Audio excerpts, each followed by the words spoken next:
Okay geng, Assalamualaikum, selamat tengah hari. Jumpa lagi kita di video yang seterusnya nih. Video yang pertama selepas kita menyambut Hari Raya Aidilfitri lah. Saya belum terlambat lagi, aku dah ucapkan selamat Hari Raya Aidilfitri buat semua sahabat-sahabat TikTok lah. Okay geng, hari ini aku nak review lah beberapa barang. Ada 4 biji bola yang aku dapat di kedai sukan lama, bola-bola vintage yang kita boleh gunakan untuk buat display lah.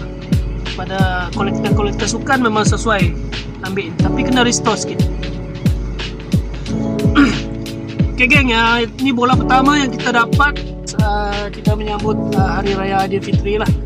Saya belum terlambat lagi, aku dah ucapkan selamat Hari Raya Aidilfitri buat semua sahabat-sahabat TikTok lah. Okay geng, hari ini aku nak review lah beberapa barang. Ada 4 biji bola yang aku dapat di kedai sukan lama lah.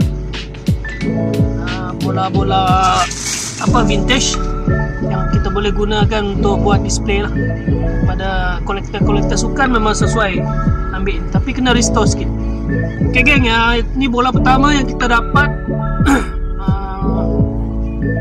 Nike Club Atletico Madrid.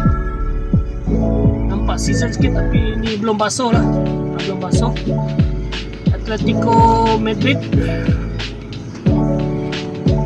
Ini size 5 geng, size 5. Ini detail dia masih cantik. Ada barcode. Ini kalau basuh dia ni naik color balik lah. Okay, itu yang pertama. Yang kedua, kita dapat bola vintage World Cup. Ini World Cup South Africa, Jabulani. Ini bola Jabulani Adidas. Ini tahun 2000 apa ni ya? 2006 lah.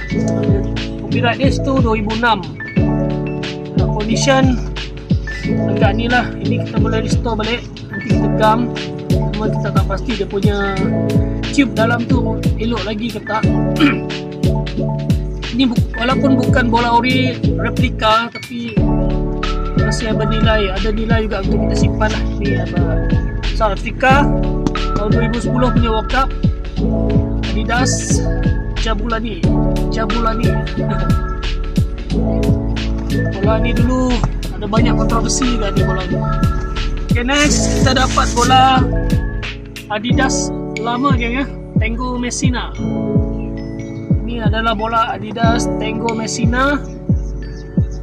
Dia punya ni pun dah kopek dah, dia punya logo Adidas tu. FIFA official. Ini kalau buat display memang cantik kan. Size 5 juga ni. Seterusnya kita dapat satu bola Champion League official matchball replika ditulis ni. Ini Champion League. Ini aku tak pasti geng tahun berapa geng. Mungkin sekitar tahun 90-an masuk 2000 lah rasanya ni. Dia tulis ni Finale Capitano. Finale Capitano. Ini bola Champion League lah, Champion League. Yang satu lagi last bola kita dapat, ini barulah. Ini Adidas ni aku beli untuk pakai sendiri. Adidas Tango. Ini Tango ini barulah. Ini beli untuk pakai sendiri. Okay geng, itu sajalah untuk video kali ini. Bola-bola vintage yang sesuai untuk kita buat display.